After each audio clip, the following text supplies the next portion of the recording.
और जो बातें कुछ सामने आ रही कि इसके पहले ये कहीं भाड़े पर रहते थे। आप दिल्ली हम दिल्ली में थे, हमारे जेठ थे वो।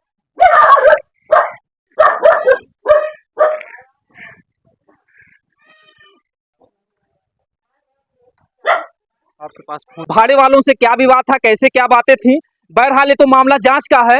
लेकिन मामला तो बहुत ही दुखद है, बहुत ही तकलीफदेह है, क्योंकि लाल जी की पूरी दुनिया उजड़ गई। खुद तो गए लेकिन दो बेटे भी साथ में जो है इनकी चिताएं जली। और दुर्भाग्य ये रहा कि इनका जो एक बेटा है वो सलाखों के पीछे है।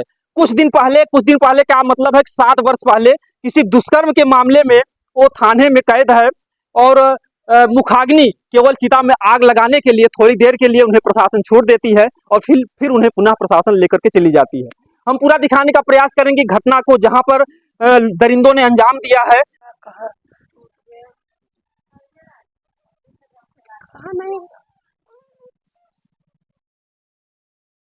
दोस्तों नमस्कार, हमारी मौजूदगी इस समय जौनपुर जिले के अंतर्गत जफराबाद थाना के अंतर्गत नेवादा में है।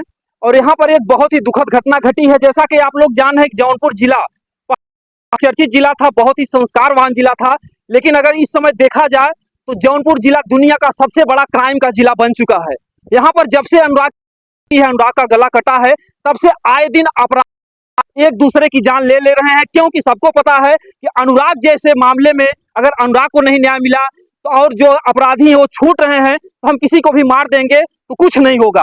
ठीक वही हाल यहाँ पर भी हुआ।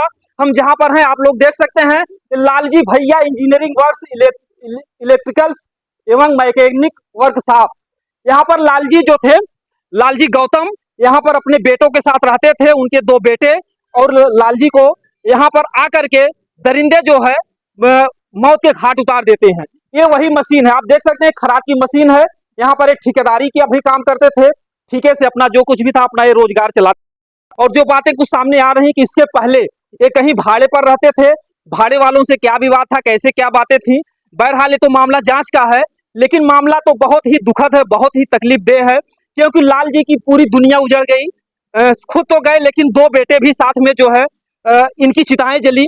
और दुर्भाग्य ये रहा कि इनका जो एक बेटा है वो सलाखों के पीछे है।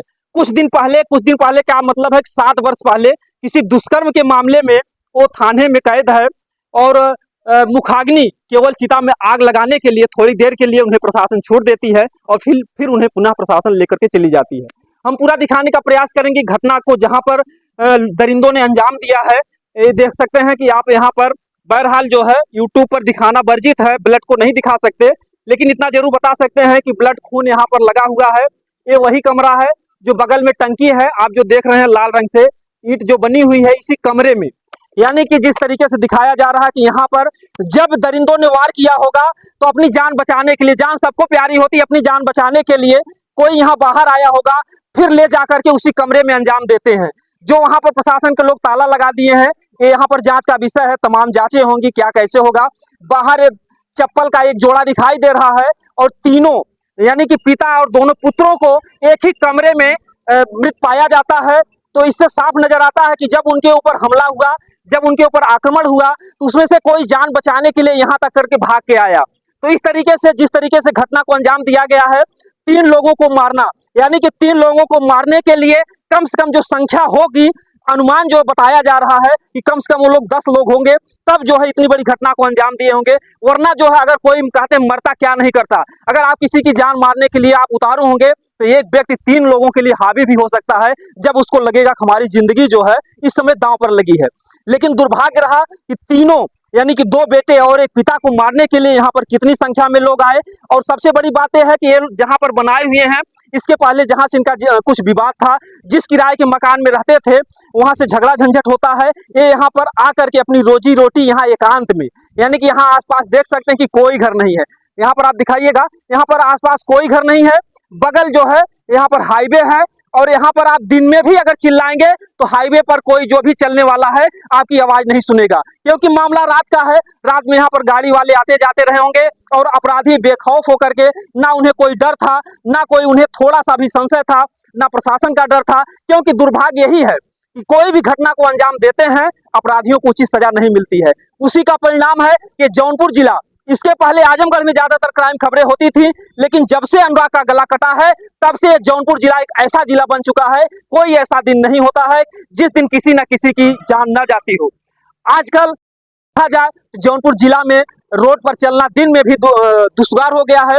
यही जौनपुर जिला है जहां पर एक पत्रकार को भी दिन दहाड़े जो है गोली मार दी जाती है। तो यहाँ पर डर भय में पूरा, यानी कि आप अभी देखे हैं कि कश्मीर में इतना बड़ा मुद्दा हुआ, पाकिस्तान से, यानी जो आतंकवादियों से वहां पर के लोग तो डरते ही हैं, लेकिन साथ साथ ये जौनपुर जिले में जो गांव में जो रोजी रोटी कर रहे हैं, हर किसी के मन में डर है कि कौन किसको आकर के कब मार के कोई पता नहीं है। तो हमारा दिखाने का यही प्रयास है कि ऐसी घटना ना घटे।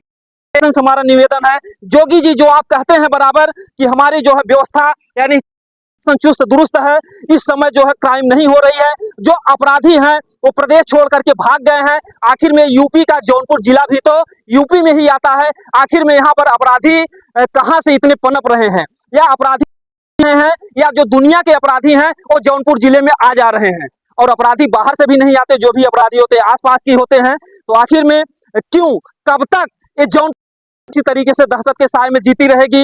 किस तरीके से ये घर का दिया बुझ गया, 2 बेटों की जान, आप समझ सकते हैं कि वो दृश्य कैसा रहा होगा जब एक पिता की लाश और 2 बेटों की लाश एक साथ 3-3 चिताएं जल रही होंगी। वो मंजर कैसा रहा होगा, सोचने के बाद हर किसी की आत्मा एक बार जो है, कोई पत्थर दिल होगा वो भी एक बार मोम की तरह पिघल जाएगा। तो हमारा यही प्रयास है, सरकार से हमारा यही निवेदन है, अपराध सिद्ध होने के बाद जो भी दोषी होते हैं उन्हें ऐसी सजा दी जाए, कुछ ऐसी मिसाल पेश हो ताकि अगली घटना को कोई करने में उसकी रूह कांप जाए।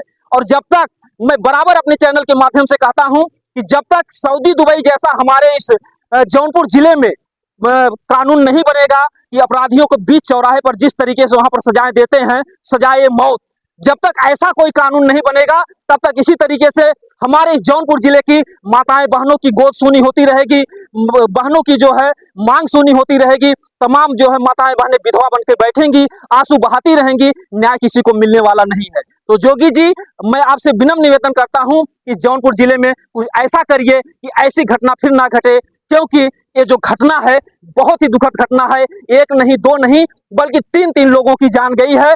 इसके पहले जो घटना घटी थी देवरिया में, 6 लोगों की एक साथ में जान गई थी, ठीक उसी तरीके से दोहराया गया है जौनपुर में, यहाँ पर 3 लोगों की जाने गई हैं। ऐसी घटना फिर ना घटे, हमारा यही प्रयास होता है। और मैं यही चाहता हूँ कि कोई भी अगर दोषी है तो बचने ना पाए, अगर कोई निर्दोष व्यक्ति है तो फिर फंसने ना पाए, हमारा यही सिद्धांत होता है। बाकी इस वीडियो को आप लोग शेयर कीजिएगा, कमेंट कीजिएगा। दोस्तों, जय हिंद, जय भारत। वीडियो पसंद आए तो कमेंट करें और अपनी राय ज़रूर दें। वीडियो को ज़्यादा से ज़्यादा शेयर करें ताकि इस परिवार को न्याय मिले।